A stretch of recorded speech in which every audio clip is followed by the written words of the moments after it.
आज आपण अत्यंत शोकमग्न अवस्थेमध्ये कैवल्यवासी आचार्य प्रवर श्री साळकर बाबाजींना अखेरचा हा असलेला दुःखरूप, प्रत्येकाच्या मनात एक दुःख असते आणि ते दुःख साहजिकच आहे. ज्या आपल्या परंपरेमध्ये ज्यांचं अत्यंत स्वामी श्री चक्रधरांच्या तत्वाला, निष्ठेला अनुसरून ज्यांनी या धर्माला अनेकांना आधार होऊन मग सामाजिक दृष्ट्या असो, राजकीय क्षेत्रामध्ये सुद्धा आणि धार्मिक क्षेत्रामध्ये सुद्धा अत्यंत चांगल्या प्रकारचं कर्तृत्व, नेतृत्व बाबांचं होतं. रणाईचे हे गाव धुळ्यापासून जवळच आहे आणि मला प्रतिष्ठा होण्याच्या अगोदरपासूनच बाबाजींचा माझा अत्यंत एक व्यक्तिगत संबंध स्नेहाचा. तर निश्चितच त्यांना नवतारुण्य असलेले काही समाजासाठी जे काही असायचे त्यांचं ते कौतुक करायचे, त्यांना पुढार द्यायचे आणि अशा माध्यमातून माझी ज्या वेळेला मला प्रतिष्ठा झाली, स्वतः 3 दिवस त्या ठिकाणी बाबा 3 दिवस उपस्थित होते आणि पुन्हा पुन्हा माझं महिन्यातून एकदा किंवा 2 महिन्यातून येणं जाणं, त्यांचं सुद्धा रणाईच्याला येणं जाणं, अशा प्रकारे मानसिक स्नेह निश्चितच त्यांनी दिलं. त्यामुळं या संपूर्ण परिवाराशी आमच्या सुंदरताई असतील, मनीष दादा, नूतन झालेले महंत, आज दीक्षा झालेली निशा, त्यानंतर अभिमन्यू आहे, श्याम आहे, हे सर्व परिवार आणि आश्रमस्थ सर्व तपस्विनी, रेखाताई, सर्व त्या आश्रमातला महिला वर्ग बाबांना अत्यंत सामाजिक कार्याविषयी, धार्मिक कार्याविषयी अत्यंत एक त्यांच्या अंतःकरणामध्ये उत्साह असायचा. आपल्याच आश्रमामध्ये मुलींना पेटी शिकवली, तबला शिकवला, वाद्य वाजवण्याचं शिकवलं, भजनी मंडळ तयार केलं.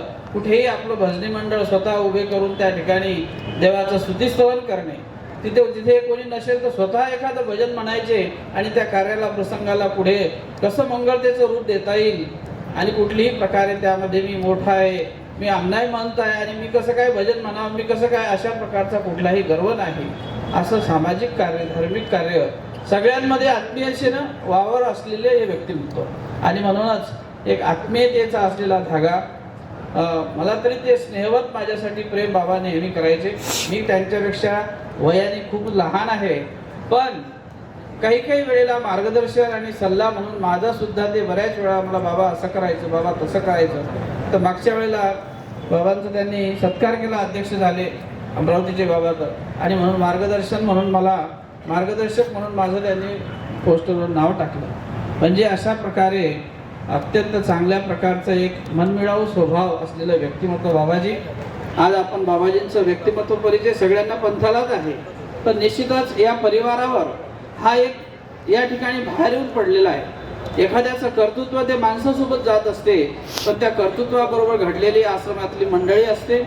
निश्चितच या मंडळीला सगळ्यांचं, तुम्हा सर्व साधनवंतांचं, आचार्यगणांचं पाठबळ, शुभचिंतन या मंडळीच्या पाठीशी असावं. सतत सर्वांचं चिंतन या परिवाराविषयी असावं. या साळकर आमनाय प्रतिष्ठेला बाबांनी दिलेला न्याय आणि त्याच अनुषंगानं या परिवारातून ही प्रतिष्ठेचं कार्य पुढे चालत राहावं, हे अशा प्रकारचं चिंतन सर्व साधनवंताचं आपलं असावं. ही उपाध्याय या नात्याने मी आपणा सर्वांना विनंती करतो. आणि या ठिकाणी आमच्या श्रद्धांजली वाहण्यापैकी बरेच जण राहिलेले आहे. आदरणीय आचार्य प्रवर श्री येळमकर बाबाजी असतील, आदरणीय आचार्य प्रवर श्री यक्षदेव बाबा आहेत, त्यानंतर आदरणीय आचार्य प्रवर श्री पाचरोत बाबा आहेत, आमचे भोकर येथील आदरणीय श्री बाबाजी राहिलेले आहेत. तर या सगळ्यांच्या वतीनं आणि आमच्या संपूर्ण वर्धनस्थ कुळातील सर्व शिष्य गाद्या, नातू गाद्या, आमचा सर्व वर्धनस्थ बेडकर परिवार आणि संपूर्ण आमच्या असलेल्या महाराष्ट्रभर जिथे जिथे बिडकर परिवार असेल, या संपूर्ण परिवाराच्या वतीने या ठिकाणी आम्ही बाबांना हे आदरांजलीपर शब्द निश्चितच अंतःकरणपूर्वक, भावपूर्वक साधनदात्याच्या श्रीचरणी समर्पित करतो. श्री चक्रधर.